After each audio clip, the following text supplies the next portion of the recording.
Buenos días. Mi nombre es Marieli de los Ríos. Soy profesora e investigadora de la Facultad de Bioética de la Universidad Anáhuac, México, y quisiera compartir con ustedes el tema de la bioética clínica y sus posibilidades en México. Creo que si bien hemos avanzado desde el año 2011 con la reforma en donde se incluye la necesidad de contar con comités hospitalarios de bioética en nuestros hospitales, me parece que aún el camino por andar es mucho, sobre todo en lo concerniente a la capacidad que tienen estos comités para responder rápida y efectivamente a los casos clínicos que se pueden presentar en los hospitales. Así que quiero compartir con ustedes un aspecto novedoso que es algo complementario a los comités, que son los servicios de consultoría en bioética. Para ello voy a permitirme mostrar esta presentación y seguirla. Bien, lo primero, y partimos de la base fundamental que todos nosotros conocemos sobre la definición de bioética. La bioética, como sabemos, es esta interdisciplina principalmente conformada por la filosofía, por el derecho y por la medicina, que tiene una metodología interdisciplinaria, que asume la metodología de cada una de estas ciencias para preguntarse sobre estas intervenciones humanas que sean legítimas y que sean factibles. Existen muchas definiciones de bioética, eso lo sabemos. Yo tomo esta de la Enciclopedia de Bioética en su versión más actualizada en 1995, pero no quiere decir que sea la única. Sin embargo, pues sabemos que la interdisciplina es parte fundamental de la bioética y por eso cuando hablamos de bioética clínica hacemos referencia, esta es una definición propia que igual es muy modificable si ustedes desean añadirle o quitarle elementos, pero las palabras que están en color rojo creo que son centrales para poder entender a qué me estoy refiriendo cuando hablo de bioética clínica. La bioética clínica es otra vez esta rama de la bioética que vuelve a retomar la metodología interdisciplinaria, pero que se ubica especialmente en el ambiente hospitalario y que se ubica en el ambiente hospitalario porque va a tratar de brindar soluciones, va a tratar de brindar cursos de acción, va a tratar de proporcionar opciones de tratamiento con condiciones muy particulares, en situaciones concretas, tomando en cuenta, por supuesto, la metodología general de la bioética, pero también tomando en cuenta valores y preferencias específicos de los pacientes, así como los aspectos contextuales. Por aspectos contextuales estamos refiriéndonos a la cultura propia del paciente, estamos refiriéndonos a las políticas institucionales que se pueden presentar en los hospitales, pero también al marco jurídico vigente y sabemos que las jurisdicciones varían y que cada jurisdicción va marcando que sí se puede hacer desde el punto de vista jurídico y que no. Entonces es muy importante porque va un poco más allá de una metodología general, sino que aterriza en la vida concreta, particular, singular.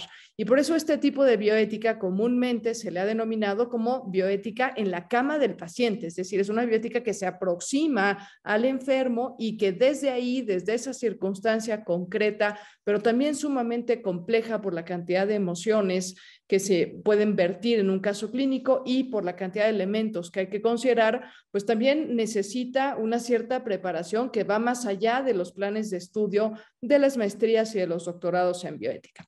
Ahora, esta bioética clínica podríamos dividirla en dos. Una bioética clínica teórica, en donde se analizan pues las distintas metodologías que existen para analizar los casos clínicos, en donde se consideran los criterios éticos, conocimientos fundamentales acerca de bioética en el inicio de la vida, bioética en el final de la vida, pero también y más importante, una segunda división que es la bioética clínica de casos. Es la bioética que ya cuenta con las herramientas teóricas y que se aproxima y entra en la cama del paciente, entra quizás en las terapias intensivas y desde ahí, después de analizar y de platicar con los agentes involucrados en la toma de decisiones, orienta la misma. Entonces, esta bioética, más o menos el esquema, podríamos dividirlo de esta manera. Una bioética clínica que se inserta dentro de la bioética como interdisciplina general y que se divide en una bioética clínica teórica y en una bioética clínica de casos. En este espacio que quiero compartirles me voy a centrar en la bioética clínica de casos,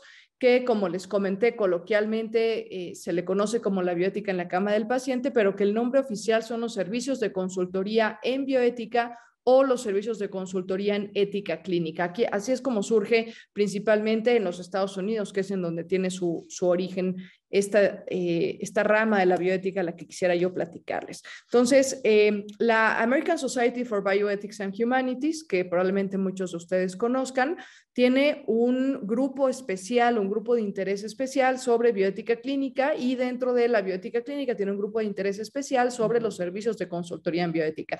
Y ellos dan esta definición. Un servicio de consultoría en bioética o en ética clínica es la gama de servicios brindados por individuos o por grupos de individuos, que normalmente son de 2 o de 3, es decir, son grupos reducidos, como respuesta a preguntas e interrogantes de los pacientes, de la familia, de los parientes, de los profesionales de la salud o de cualquier otro involucrado, que buscan resolver la incertidumbre o los conflictos de valores que se están presentando en un caso clínico concreto. Es decir, estamos hablando de un grupo reducido de individuos que están de forma permanente en los hospitales, que pueden ser consultados en cualquier momento para poder orientar y sobre todo dilucidar, discernir cuáles son estos valores que están involucrados. ¿Y por qué nos importan los valores? Porque sabemos que son fundamentales para la posterior toma de decisiones. Entonces, a veces, y lo hemos experimentado todos cuando estamos sumergidos en un caso clínico, pues existen muchas emociones de por medio que pueden obnubilar nuestra razón o nuestro juicio y no permitirnos ver las cosas de la manera objetiva y sobre todo de la manera más ética posible. Así que este grupo de personas que entran a un caso clínico siguiendo una metodología específica, que existen varias, cada servicio tendrá que elegir la que más se adapte al hospital, al tipo de pacientes que está atendiendo, etcétera, pues van a ser aquellos individuos que pongan sobre la mesa y que aclaren cuáles son los valores involucrados, que aclaren cuáles son los que tienen una mayor jerarquía y que traten de brindar cursos de acción posibles dentro de ese marco de valores y preferencias, de políticas institucionales, de cultura, de religión, etcétera, propios de una situación particular. Entonces, es una bioética que no se resuelve en un papel, es una bioética que no se resuelve en un pizarrón, es una bioética que no se resuelve en un escritorio, es una bioética que se hace, se desarrolla y se resuelve en la cama de un paciente. Esta es una figura novedosa, probablemente algunos de nosotros que tengamos experiencia yendo al extranjero lo habremos visto o habremos recurrido a estos servicios, pero en México nos está faltando, es una figura que nos está faltando, y por eso el título un poco sugestivo de esta plática, que tiene que ver con si la bioética clínica podría llegar a ser el futuro de la bioética en México, yo le apuesto a que sí, y por eso quería compartir con ustedes estos conocimientos. Creo que hemos avanzado, pero nos falta mucho, y parte de lo que nos falta es llegar a esto, llegar al aterrizaje de la bioética en la cama del paciente. Y para ello necesitamos no solamente los conocimientos teóricos, sino una determinada preparación. Entonces, ¿cómo es que surgen estos servicios de consultoría en bioética clínica o en ética clínica? Pues bueno, principalmente, como les comenté, surgen en los Estados Unidos a finales de la década de los años 60 y se desarrollan y se oficializan en la década de los años 70, y surgen principalmente impulsados por el movimiento de los derechos de los pacientes. Casos como los de Nancy Cruzan, que todos nosotros conocemos, casos como los de Karen Quinlan, que también probablemente muchos de nosotros conozcamos, fueron los que dieron origen a este movimiento por los derechos de los pacientes, y ahí es en donde surge, porque entonces empieza a proclamar el derecho de recibir una consultoría en bioética y de recibirlo de forma gratuita. Entonces, también surgen porque se dan cuenta, se empiezan a dar cuenta de la complejidad de la dinámica hospitalaria, pero sobre todo de la rapidez con la que evolucionan los casos clínicos, y entonces surgen a partir de la constatación de la necesidad de brindar una orientación, de tener una respuesta rápida y efectiva a los casos que se van presentando, y que sobre todo puedan dar luces sobre qué intervenciones sí son éticas y qué intervenciones no son éticas. Entonces, esto me parece que es muy importante porque ya nos empieza a abrir un poco el camino para ver que también nosotros estamos presentando esa necesidad en México. Es decir, que los casos se presentan inesperadamente, que no pueden esperar para convocar a una sesión de comité, o que no le podemos decir a un paciente que no se deteriore para no tener que recurrir a un servicio de consultoría en bioética, sino que la naturaleza misma de la enfermedad va a ser lo suyo y vamos a toparnos con situaciones en donde no hay una sesión programada de un comité y tenemos que dar una respuesta rápida, porque de esa respuesta rápida va a ser o se va a derivar un determinado curso de acción ético o no ético. En un inicio, también cuando surgen estos servicios de consultoría en bioética en los Estados Unidos, surgen con la figura de los capellanes. En Estados Unidos, la figura de la capellanía es una carrera que se estudia en 5 años, en donde además de ver las generalidades propias de una religión, pues también se ven los casos concretos que se pudieran presentar que requirieran que una persona pidiera un auxilio espiritual, ¿no? Y muchos tienen que ver con el sufrimiento, muchos tienen que ver con decisiones difíciles, sobre todo al final de la vida. Entonces, los capellanes fueron los primeros que se empezaron a capacitar en temas de bioética para poder llegar y intrahospitalariamente hablar con la familia, hablar con el paciente y empezar a clarificar estos valores que hay en juego, sobre todo de cara a ver el escenario o los posibles cursos de acción más éticos y tomar decisiones difíciles que, repito, muchas veces por la emoción del momento no se logran ver a primera vista. Principalmente estos servicios eran solicitados por la familia y por los médicos, muy pocas veces por los pacientes. Fíjense, además de, a pesar de que surgen por el derecho que tienen los pacientes a solicitar una consulta en bioética, casi no eran consultados por los pacientes, sino más bien por la familia y por los médicos. Esto también abre un poco el panorama para hacer una comparación en nuestro país. ¿Quiénes son los que solicitan una consultoría de bioética o quiénes son los que se acercan a un comité hospitalario de bioética? Pues en principio deberían ser los médicos, en principio debería de ser la familia, pero quizás tendríamos que impulsar también una cultura y con eso voy justamente a dar algunas conclusiones al final de esta charla, en donde sean los pacientes los que conozcan que existen los comités, que existen los bioeticistas clínicos y que tienen derecho a pedir una consulta.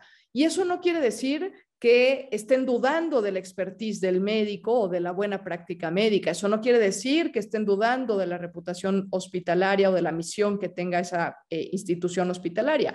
Eso quiere decir que están simplemente tratando de tomar la mejor decisión posible bajo el principio de autonomía. Entonces, deberíamos de impulsar un poquito más que estos pacientes conocieran estos servicios y que pudieran acudir a ellos o solicitarlos en el momento en que así lo consideraran. Ahora, retomo un poquito de la bioética clínica teórica, porque es importante, es decir, yo no puedo hacer bioética clínica de casos si antes no tengo los conocimientos que se necesitan para hacer bioética clínica teórica. Entonces, ¿cuáles son los objetivos que se tienen de la bioética clínica teórica? Pues eso, brindar los conocimientos necesarios para poder identificar en un caso clínico cuáles son los principios y los valores que están en juego, proporcionar criterios éticos y bioéticos que ayuden sobre todo a la formulación de documentos. Esto es algo muy importante. Sabemos y las guías para el funcionamiento de los comités hospitalarios de bioética para integración al funcionamiento así lo marcan. Hay una función consultiva, una función educativa, una función orientadora y parte también fundamental de estos comités pues es tratar de generar documentos que ayuden a la toma de decisiones. Entonces, pero estos documentos requieren criterios éticos, requieren conocimientos bioéticos para poderse formular. Entonces, es importante la preparación en temas de bioética, la preparación en criterios éticos y criterios bioéticos para que se formulen manuales, documentos preparatorios, guías de acción, lineamientos, etcétera, que puedan servir como fundamento de las decisiones que se están tomando o de los distintos cursos de acción que se pueden llegar a dilucidar dentro de un caso clínico. Tercero, aclarar términos y conceptos. Esto es algo muy importante. A veces ocurre en los servicios de bioética que el principal problema detectado es una falta de comunicación o una falta de entendimiento de los términos utilizados durante la conversación. Puede ser entre el paciente y el médico, puede ser entre la familia y el paciente, puede ser entre el médico y la familia, etcétera. Podemos tener muchas variantes, pero principalmente se debe a que a lo mejor no estamos hablando el mismo lenguaje. Entonces, será función de la bioética clínica teórica poner estos mínimos lingüísticos que nos permitan entendernos, estas definiciones que nos permitan entendernos para aclarar cuando hubiera algún conflicto de comunicación.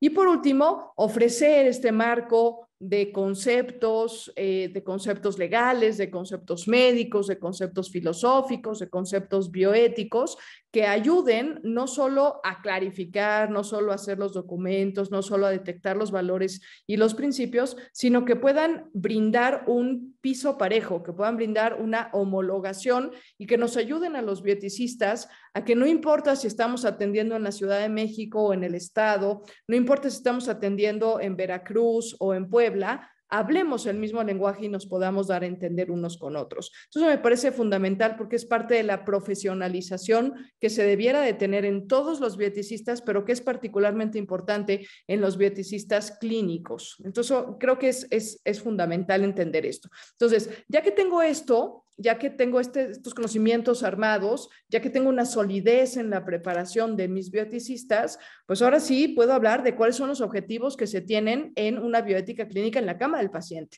cuáles son los objetivos que se tienen en los servicios de consultoría en bioética. Y poco más o menos son similares, pero ahondan en ciertos puntos que vale la pena mencionar. Número uno, prácticamente igual, identificar los valores y los conflictos que pueden llegar a existir. Pero a ver, yo no los puedo identificar si antes no los conozco. Yo sé que puede existir un conflicto de interés respecto de la autonomía del paciente.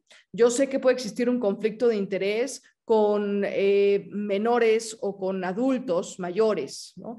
Yo sé que pueden existir conflictos de interés en los protocolos de investigación que se realizan en algunas instituciones, pero si yo no conozco que existen estos conflictos de interés, yo no los puedo identificar en un caso. Entonces, primero, nuevamente, es conocerlos para después identificar y ver cuáles son estos conflictos que se están presentando. Segundo, facilitar, y esto es algo muy importante, porque así como los comités hospitalarios de bioética, y lo dice clarísimo en las guías de la Comisión Nacional de Bioética, no van a solucionar los casos. Los bioeticistas clínicos tampoco. Vamos a facilitar, es decir, vamos a facilitar espacios de diálogo, vamos a facilitar espacios de reflexión, vamos a facilitar espacios de deliberación, de ponderación de razones, de motivos, de valores, de preferencias, para ayudarnos y ayudar a todos los agentes involucrados, ahora sí, a encontrar una resolución, a encontrar una solución adecuada y que además sea ética para esa determinada condición que el paciente está presentando.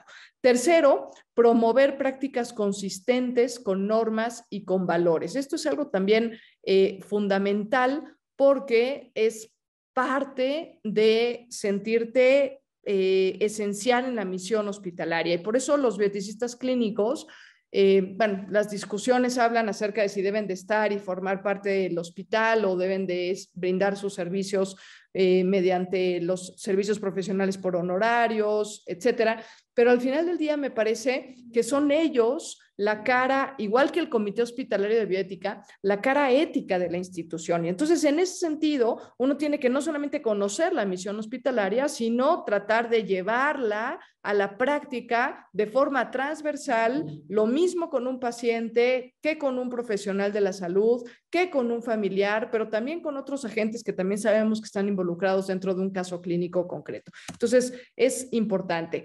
Cuarto, mejorar la calidad de la atención brindada. O sea, por supuesto, hay estudios, no voy a profundizar en eso en estos momentos, pero hay estudios de hospitales que cuentan con servicios, no, por supuesto no en México, estamos hablando de hospitales principalmente en Estados Unidos, que cuentan o que hacen estudios acerca del nivel de satisfacción de los pacientes cuando cuentan con un servicio de consultoría en bioética, es decir, no solamente con un comité hospitalario de bioética, sino con un servicio de consultoría y lo consultaron durante algún momento de su estancia hospitalaria.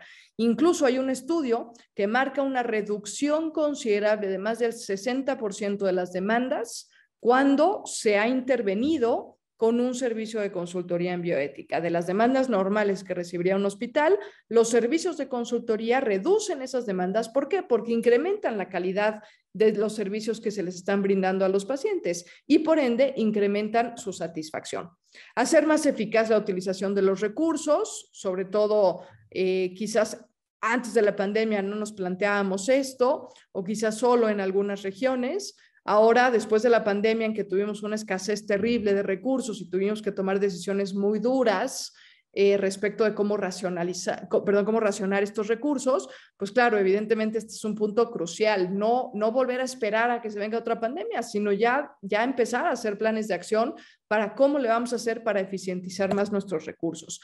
Y por supuesto, orientar, asistir, platicar, tratar de tender un puente con los usuarios de los servicios de salud, con las mismas instituciones hospitalarias, para afrontar los problemas éticos que se están presentando. La ética, al igual que la bioética, no puede ser un manual que se siga. ¿Por qué? Porque los casos tampoco son manuales, ¿no? Y lo sabemos muy bien. Un caso clínico con un diagnóstico específico puede no evolucionar como se supone que debería de evolucionar. La ética es igual y la bioética es igual. No puedo contemplar absolutamente todos los dilemas de bioética que se pueden llegar a presentar en un caso clínico concreto. Sí puedo determinar cursos de acción, sí puedo prevenir algunos, pero justamente por eso, en la medida en que se presenten casos nuevos, será cuestión de los bioeticistas involucrados tomarlos para hacer, mediante la casuística, posibles soluciones, posibles guías de acción, posibles orientaciones, para que en caso de que se volviera a presentar un caso semejante, pudiéramos tomar ya como marco de referencia el previo. Esto es importante porque también incluye una labor no solamente en el momento en que se presenta, sino una labor preventiva, pero también una labor después de recoger la experiencia clínica, de sintetizarla, de teorizarla y de dejar fundado un documento que sirva como preparación para otro posible caso o para otro posible bioeticista que se enfrente a una nueva situación, pero parecida a la anterior. ¿Quiénes son principalmente los agentes con los que debiéramos tratar este tema del servicio de consultoría? ¿Quiénes son, digamos, a los que tendríamos que capacitar en la existencia de los servicios de consultoría en bioética? Pues los mismos que son los agentes en la toma de decisión de un caso clínico, los profesionales de la salud, el paciente y los familiares. Entonces, ¿de quién podríamos estar esperando llamadas en caso de que tuviéramos un servicio de consultoría montado? Pues de los pacientes, de los profesionales de la salud y de los familiares. Esto es algo importante también, porque al igual que en los comités, cuando se presenta un caso clínico y se brinda la resolución, se debería de brindar a quien hizo la consulta, lo mismo con los servicios de consultoría en bioética o en ética clínica. La persona que realiza la consulta es la persona con la que se establece al menos el primer contacto. Ya después, si el caso lo amerita y tenemos que convocar a una reunión familiar o tenemos que convocar a más especialistas que analicen el caso, lo haremos. Pero en un inicio, la persona que levanta la consulta es la persona con la que se establece el primer contacto. ¿Cuáles son algunas de las problemáticas más frecuentes que se afrontan dentro de un servicio de consultoría en bioética? Y esto, repito, está establecido, está estudiado por la American Association for Bioethics and Humanities. Ellos tienen muchas publicaciones, ustedes pueden meterse a la página de internet y revisar toda la documentación que tienen al respecto.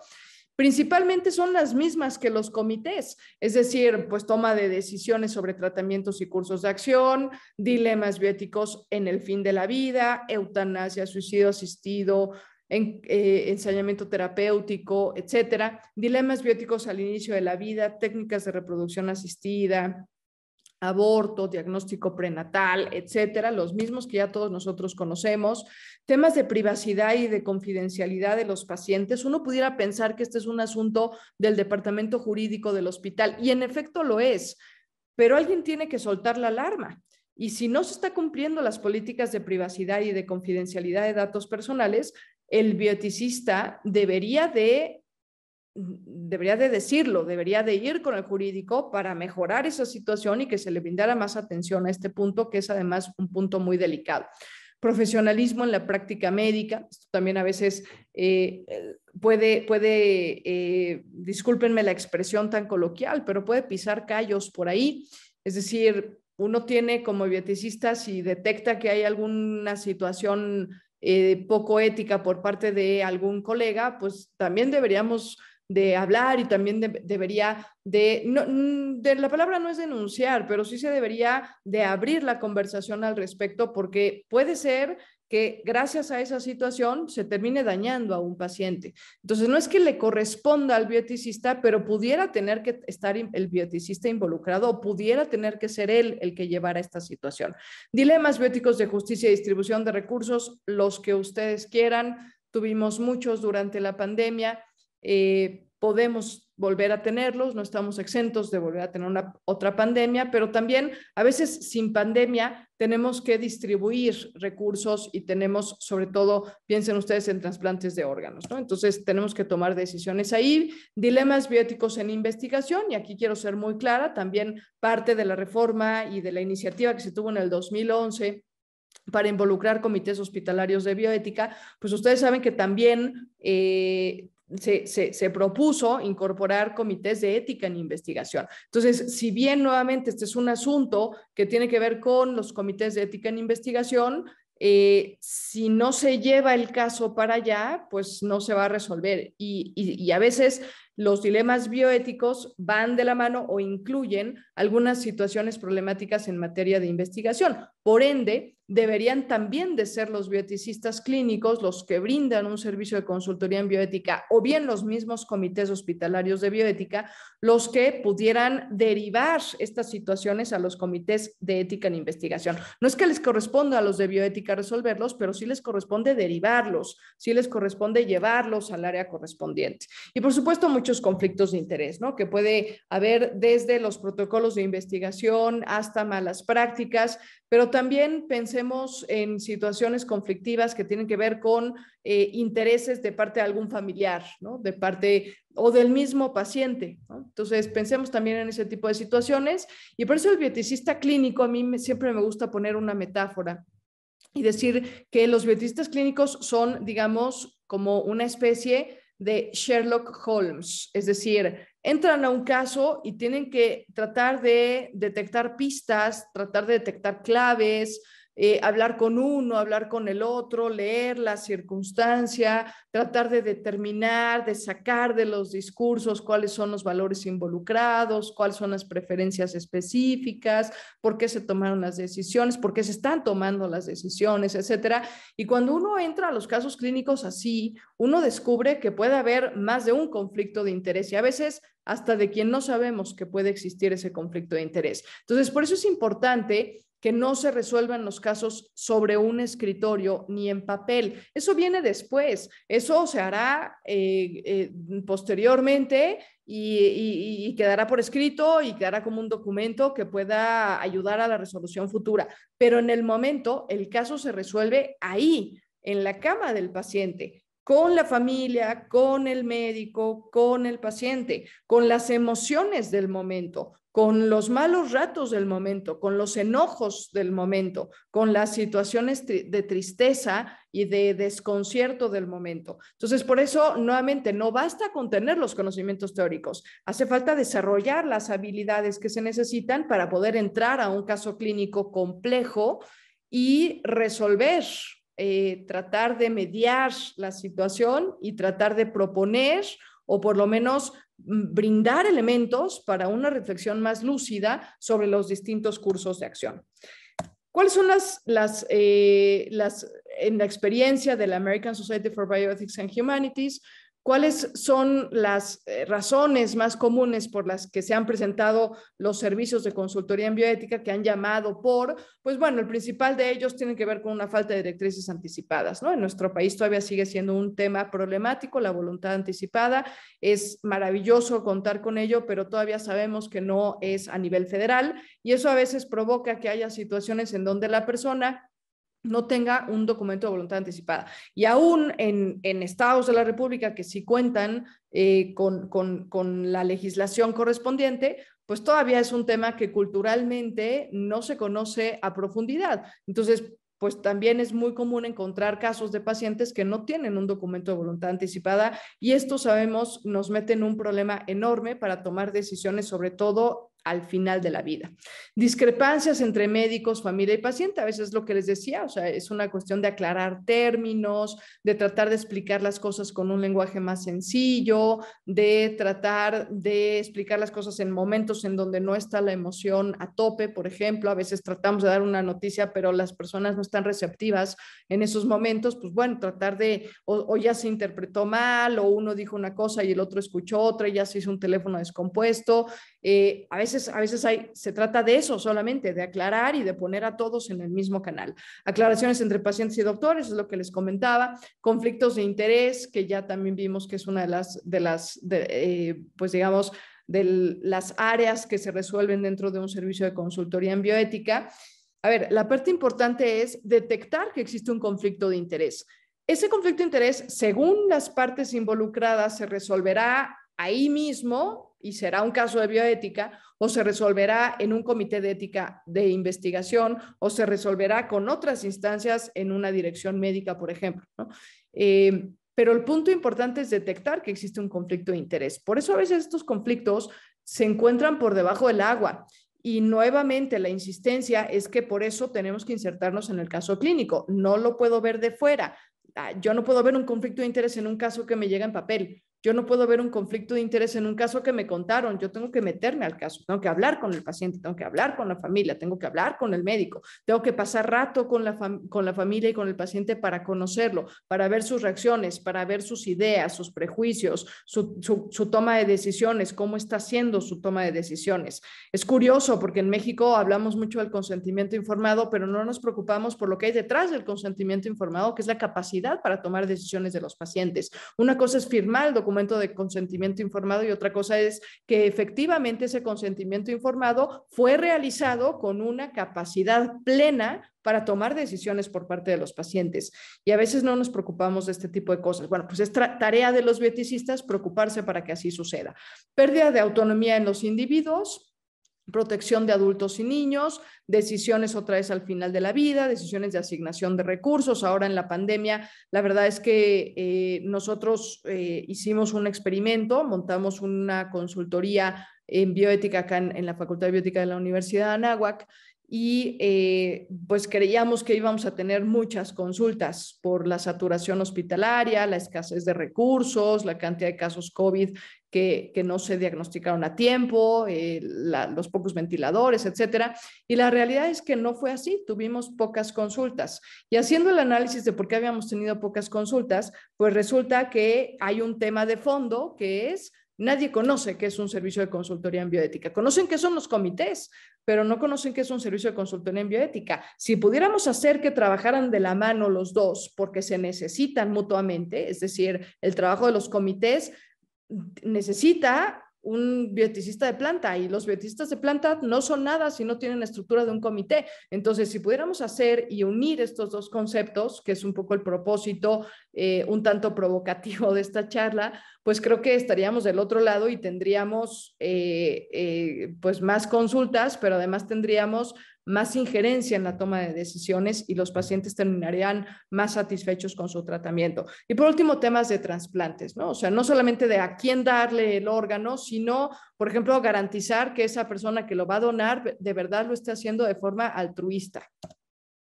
¿Cuáles son las áreas vulnerables? Pues ya conocemos, ¿no? También siempre los dos extremos de la atención médica, el inicio de la vida y el fin de vida, pero en el ínter hay otras áreas críticas, que es de donde vienen la mayoría de las consultas en los hospitales en donde se cuenta con un servicio de consultoría en bioética. Por supuesto, pediatría, neonatología, neurología, en las terapias intensivas, en ginecobstetricia y en el otro extremo, que es la geriatría. Hay otras, por ejemplo, psiquiatría, ¿no?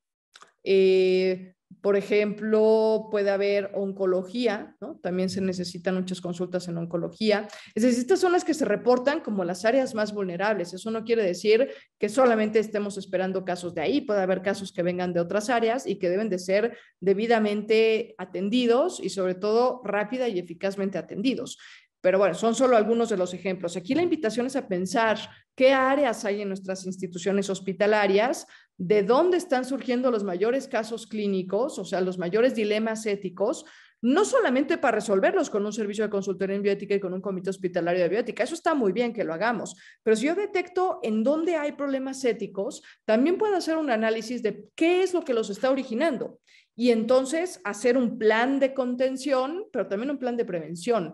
Es decir, ver por qué se están suscitando ahí estas, digamos, estas emergencias éticas, estos dilemas éticos, e intervenir para que ya no se sigan presentando, ¿no? Lo ideal no es tener muchos casos, lo ideal es no tener ninguno, pero no por desconocimiento, sino porque se están haciendo las cosas de forma ética. Entonces también debemos de trabajar por una cultura de la prevención.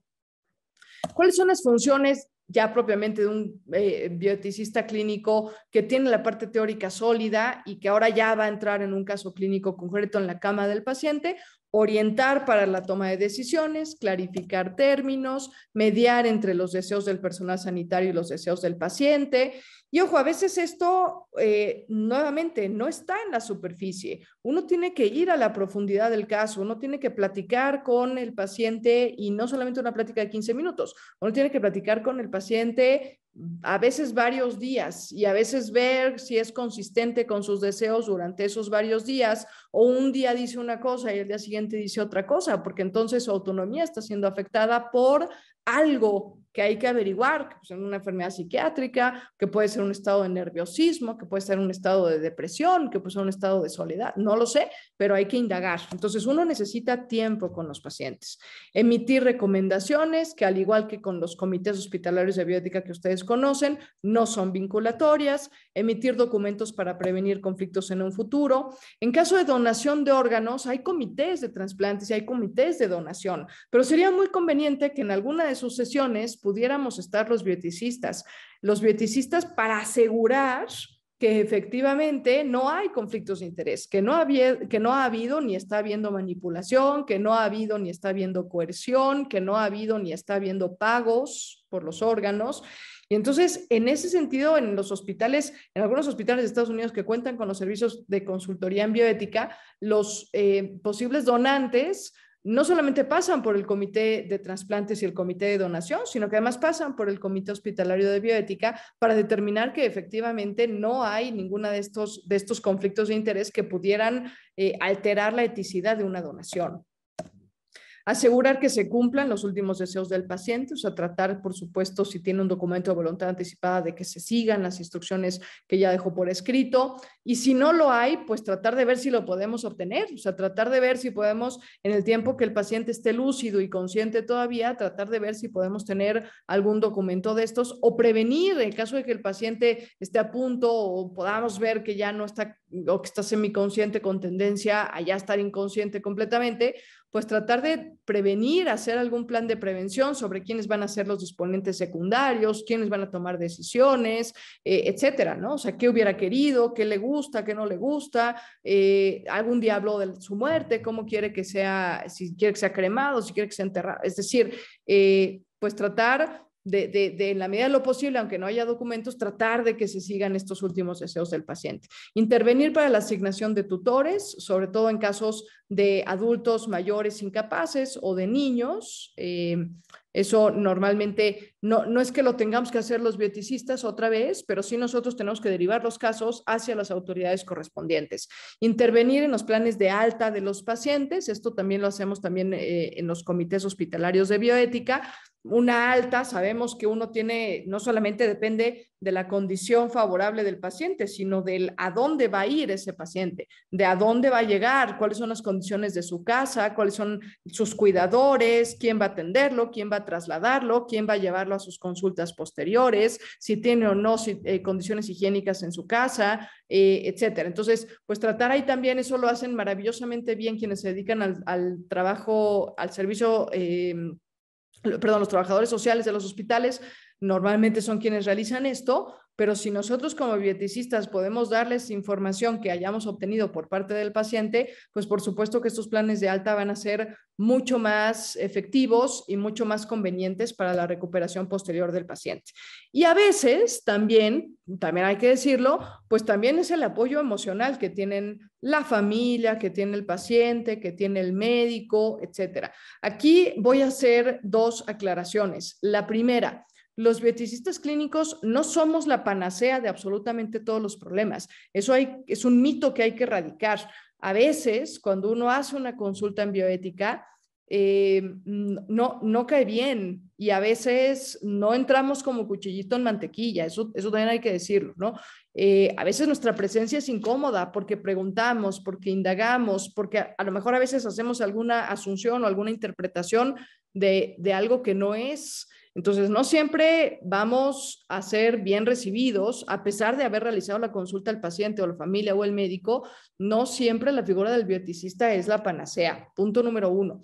Y punto número 2, aquí es muy controversial sobre si el bioeticista tiene que estar del lado del paciente o del lado del médico. Pues la verdad es que de ninguno de los dos, esa es la verdad. El bioeticista tiene que ser lo suficientemente capaz para ver la ética y la bioética de forma objetiva dentro del caso clínico y optar por esos criterios éticos y bioéticos. No es hacerle caso al paciente y no es hacerle caso al médico. No es estar a favor de uno y en contra del otro. Esto es algo delicado, ¿no? Porque entonces necesitamos entrenarnos en los principios de bioética, necesitamos entrenarnos en los criterios de bioética, necesitamos entrenarnos en los valores éticos involucrados para que no nos gane la emoción y tomemos partido por uno o por otro, porque en el momento en que tomamos partido por uno o por otro, nos cegamos y nuestras orientaciones ya no son lo suficientemente objetivas. Entonces, esto, apoyo emocional, hay que tomarlo un poco con reservas, porque nuevamente no es que estemos apoyando al paciente y llevándole la contra al médico, o apoyando al médico y llevándole la contra al paciente. Lo que pasa es que tenemos la autoridad moral suficiente como para que nosotros puedan ver a alguien que objetivamente nos va a dar los cursos de acción éticos. No porque tome partido por uno o por otro, porque le interese uno, porque le interese el otro. Más bien porque ese es su entrenamiento, porque esa es su formación, porque esa es su capacidad de juicio ético, ¿no? De ahí la importancia también de ser personas éticas. Los bioeticistas tenemos que ser personas éticas porque solamente así podremos tener la autoridad moral suficiente. Ahora, ¿cuáles son algunos de los países en donde ya se cuenta con bioética clínica en el mundo? Pues bueno, tenemos ahí el caso de Canadá, de Estados Unidos, donde está más desarrollado. Tenemos un caso concreto en México, en Querétaro. Tenemos la Universidad Autónoma de Querétaro, brinda servicios a algunos hospitales ahí también. Tenemos el caso de Chile con el doctor Juan Pablo Beca, que es un caso paradigmático, un ejemplo para nuestra región. Lo tienen muy bien estructurado en la Clínica Alemana para el Desarrollo, en la Clínica de Santiago, tienen servicios importantes. En Brasil tienen algunos intentos. En Europa, en España, Inglaterra, Holanda, Suiza, Francia, Alemania, Noruega, Croacia, donde más funciona es en España y en Alemania, y los otros, pues bueno, más o menos ahí están. Y digo más funciona porque la estructura de un servicio de consultoría en bioética, para ser eficiente, necesita ser un servicio que se brinde los 365 días del año, las 24 horas del día. Para eso necesitamos tener no uno, varios bioeticistas clínicos formados para que podamos hacer guardias correspondientes o turnos correspondientes y tener siempre la posibilidad de brindar un servicio rápido en el momento en que se presente un caso clínico concreto y no tener que postergarlo. Ahora, en México, ¿qué es lo que pasa? Pues bueno, hoy hasta la fecha hemos avanzado muchísimo desde el 2011 en materia de los comités hospitalarios de bioética. Cada día vamos mejor en este tema, cada día están operando y funcionando mejor nuestros comités. Ha sido un paso gigantesco que hemos dado para la bioética en México, pero aún así quienes hemos estado en algún comité hospitalario de bioética nos hemos dado cuenta de que de una reunión a otra surgen casos. Y a veces no podemos convocar al 50% de los miembros para poder abrir una sesión. Y a veces tenemos, o algunos de nosotros que no estamos basados en el hospital, pues tenemos otro tipo de actividades y correr a un caso que se tiene que resolver de ahorita para ahorita, pues no siempre la Ciudad de México permite el desplazamiento fácil y rápido, eso lo sabemos también.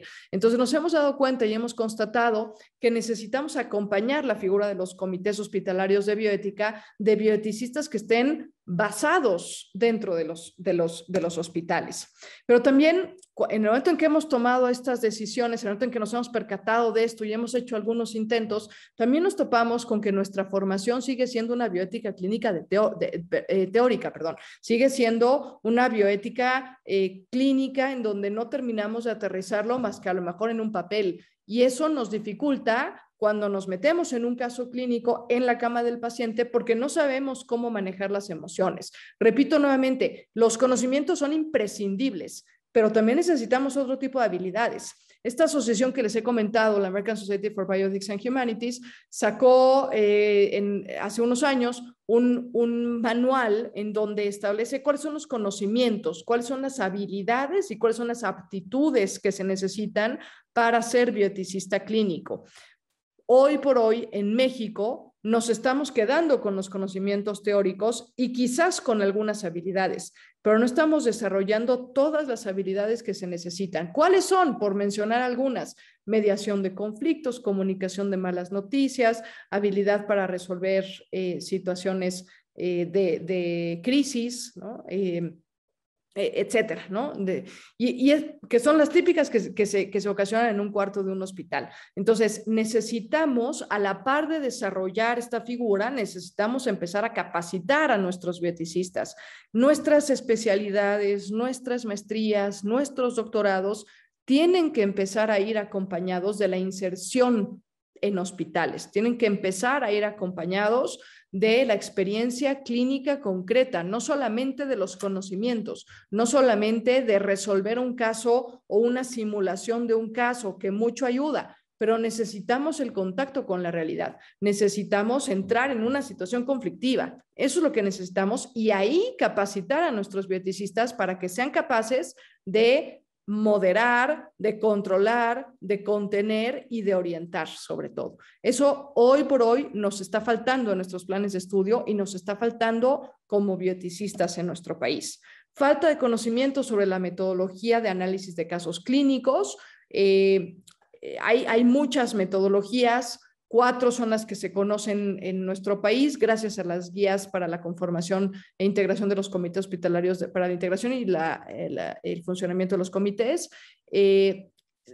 Son importantes conocerlas, pero existen más. Lo importante no es conocerlas todas, pero sí lo importante es desarrollar una que nos permita, una tomando los elementos de todas estas que existen, que comparten muchos elementos entre ellas, adoptar alguna, la que sea, la que responda mejor a la estructura que tengo, la que responda mejor a la cultura de los pacientes que tengo, etcétera, pero tomar una y seguir esa una, porque si no la reflexión bioética se pierde. Si yo no tengo una metodología clara para resolver un caso clínico concreto, corro el riesgo de ser demasiado empático con los hechos y entonces quedarme a nivel de las emociones, o de ser demasiado objetivo y entonces corro el riesgo de ser demasiado frío al momento de resolver un caso clínico concreto. Se tiene que encontrar un punto medio. ¿Cómo se encuentra un punto medio? Recurriendo a las metodologías de análisis de casos clínicos concretos, en donde, entre otras cosas, los elementos comunes, pues tienen que ver con los valores y las preferencias del paciente, tiene que ver con el contexto institucional, tiene que ver con las políticas institucionales, tiene que ver con el contexto jurídico vigente,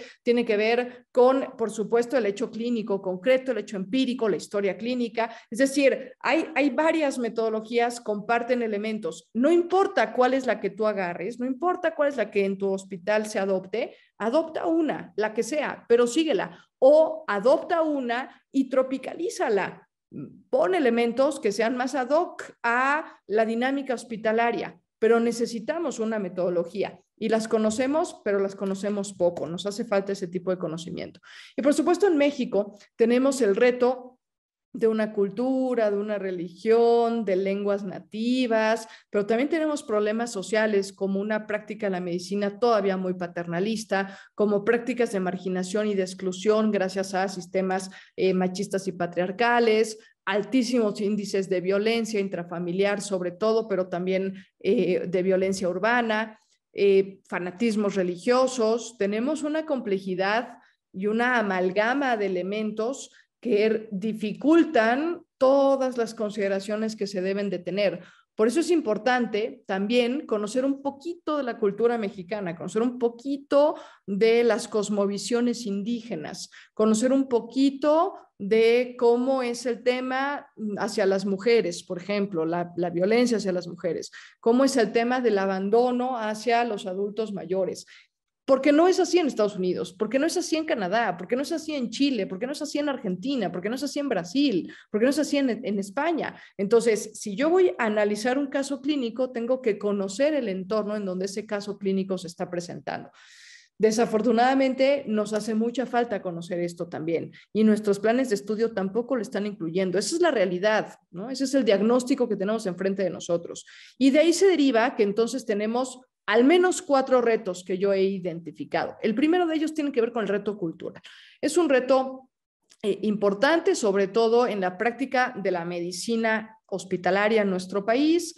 Es un reto que atraviesa todavía un modelo patriarcal de toma de decisiones, un modelo paternalista de toma de decisiones, en donde no hemos empoderado a los pacientes. En México no se ha presentado lo que se presentó en Estados Unidos a fines de la década de los años 60, que es un movimiento muy importante por los derechos de los pacientes. Hasta que no tengamos pacientes que conozcan, que pueden tomar decisiones, que deben participar de la toma de decisiones para la recuperación de su salud, que pacientes que verdaderamente ejerzan su principio de autonomía, no vamos a poder avanzar en este tema para poder tener la figura de los bioeticistas clínicos. Tenemos que empezar a romper estas figuras de la práctica de la medicina y empoderar más a los pacientes. Un segundo reto, un reto económico, yo diría uno de los más fáciles de resolver porque solo requiere de buena iniciativa para hacer presupuestos que incluyan esto.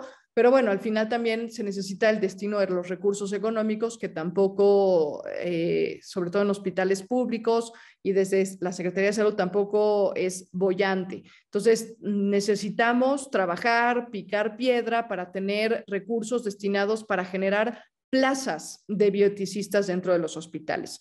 Las plazas de bioeticistas pagadas, remuneradas, con horarios concretos, en donde podamos jugar con turnos para cubrir las 24 horas del día, los 365 días del año, así como hay guardias de ortopedia, así como hay guardias de cardiología, así como hay guardias de gastroenterología, bueno, pues así también que haya guardias de bioeticistas. Es decir, necesitamos de alguna manera convencer para que se destinen recursos para pagarle a los bioeticistas.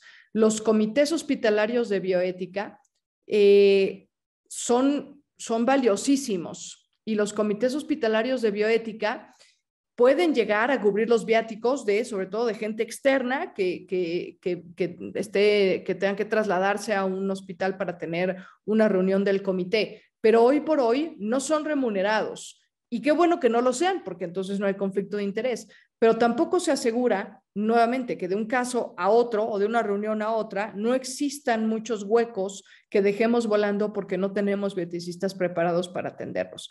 No se vale decirle a un paciente, no tengo ayuda en este momento y no te puedo orientar en este momento. No se vale. Necesitamos destinar recursos económicos para esto. Un hueco legal también enorme.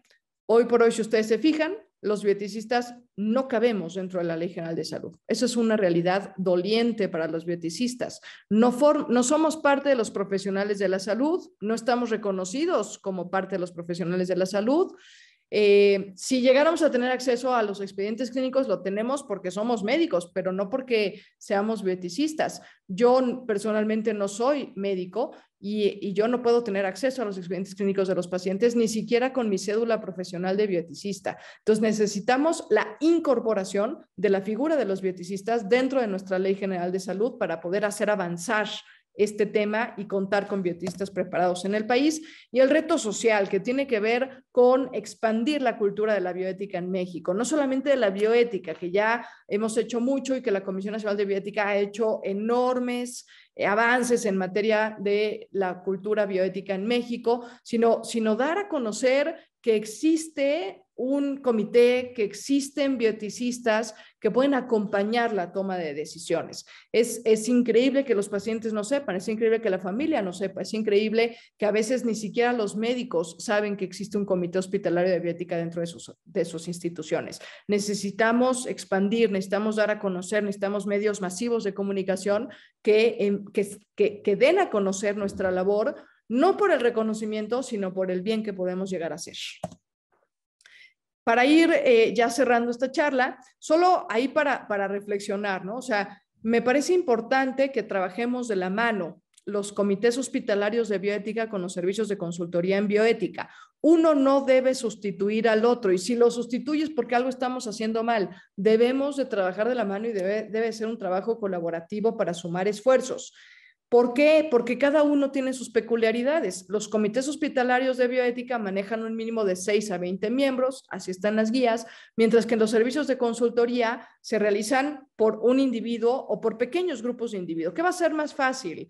Que un individuo acuda a un caso de un segundo para el otro, o tener que convocar por lo menos a 10 miembros para poder abrir una reunión de un comité hospitalario de bioética. Pues evidentemente va a ser más eficiente los servicios de consultoría, que no quiere decir que luego no tengan que pasar el caso al comité. Por eso les comento, es un trabajo colaborativo, se trata de trabajar juntos, se trata de unir esfuerzos, no se trata de sustituir o de traslapar el trabajo de unos y de otros. Un comité hospitalario de bioética utiliza como metodología la deliberación y el consenso. Eso a veces puede tardar, ¿no? Si tenemos 10 miembros y cada uno opina diferente, pues a veces puede tardar el consenso, mientras que acá pues se aplica una metodología elegida, repito, la que sea, no importa cuál sea, pero una. Y se aplica esa metodología y al menos en un primer momento tengo un posible curso de acción que sea ético. El consenso hace que los comités puedan retrasar sus orientaciones o sus sugerencias brindadas. Mientras que acá, en un primer momento, ya se puede empezar, repito nuevamente, a tener ciertas certezas, por lo menos de los valores éticos involucrados. Ojo, no quiere decir que sean los definitivos, puede ir cambiando, por supuesto, los casos clínicos van evolucionando. Y no quiere decir que ya se haya solucionado y ya no haya falta, ya no haga falta llevar el caso al comité. Al contrario, habría que llevar al comité, pero en un primer momento, hasta que el comité se pueda volver a reunir, ya tengo un bioeticista que está conteniendo el asunto.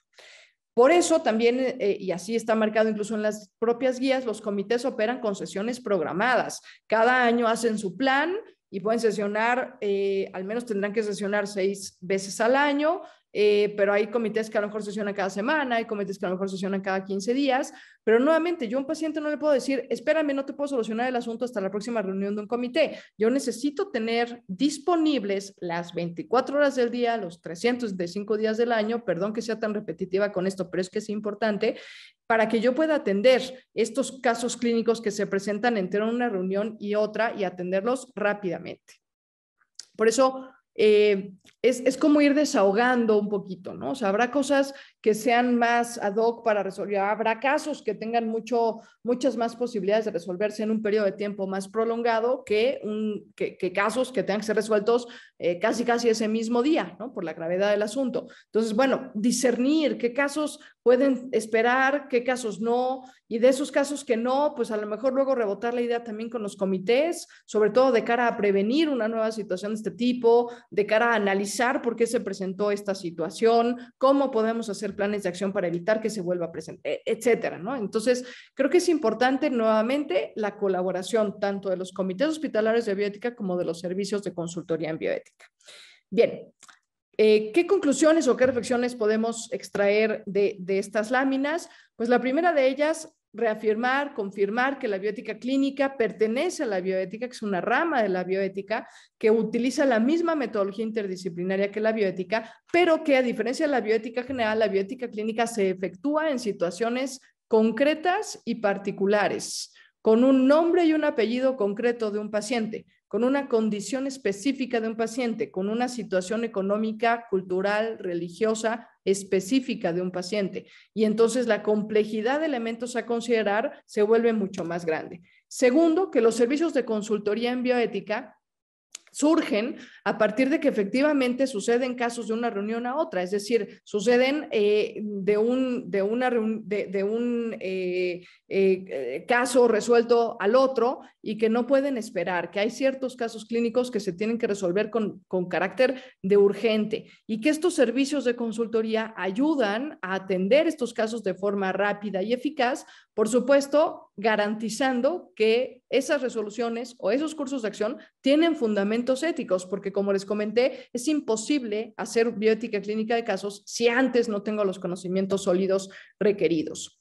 Por eso, uno se necesita preparar en temas de bioética. Por eso no se vale llegar a un hospital a tratar de hacer bioética cuando no se ha estudiado bioética. Y por eso la Comisión Nacional de Bioética ha hecho un enorme esfuerzo también por brindar cursos de capacitación que permitan tener los elementos necesarios para resolver los casos con solidez académica y con solidez intelectual.